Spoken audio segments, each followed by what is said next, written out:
দীপাংকৰ পাংগিক চেনেলত আপোনালোকক স্বাগতম জনাইছোঁ আৰু আজি মই আপোনালোকক দেখুৱাব লৈছোঁ হাবুং খাপ যিহেতু এই মেটচখন হৈছিলে হাজোৱাৰ হাবুং মন্দিৰৰ নিচেই কাষত আৰু সেই খেলত আমাৰ বেঙেনাগড়া FCৰ ভাৰ্চেছ আপোনাৰ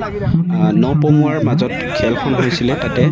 আমাৰ বেঙেনাগড়া FCয়ে খেলখন জয়ী হয় তাকে এই খেলখনৰ কেপ্টেইন কিৰণ পাঙ্গিঙৰ কিছু মন্তব্য আপোনালোকৰ আগত দাঙি ধৰি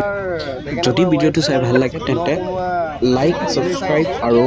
কমেণ্ট কৰিবলৈ নাপাহৰিব লগতে শেষলৈ ভিডিঅ'টো চাব ধন্যবাদ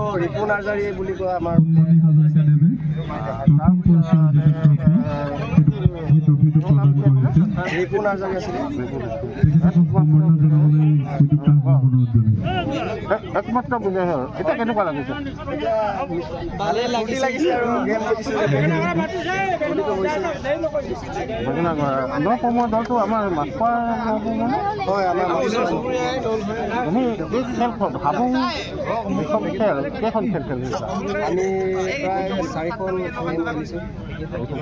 খেলখনত কেইটা গ'ল খেলত আমি ড্ৰ হৈছিলে পেনাল্টি শ্বুটআউটত আমি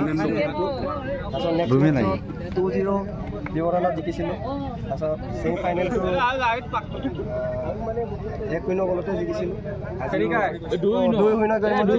আজি দৰ্শকসকলে মানে গ'ল নোহোৱা কাৰণে বেয়া পায় হয় অলপ আমাৰ স্ক'ৰ লাইনটো অলপ বেয়া আছিলে কাৰণে অলপ চাগে গেম চাই বেয়া পাইছে আমি ব্যৱধান মানে কি কৈছে আমি খেলিব ট্ৰাই কৰিছোঁ কিন্তু অপনেণ্টেও ভাল ডিফেণ্ডাৰ কৰিছে তাৰ কাৰণে আমি ইমান পোৱা নাছিলোঁ আৰু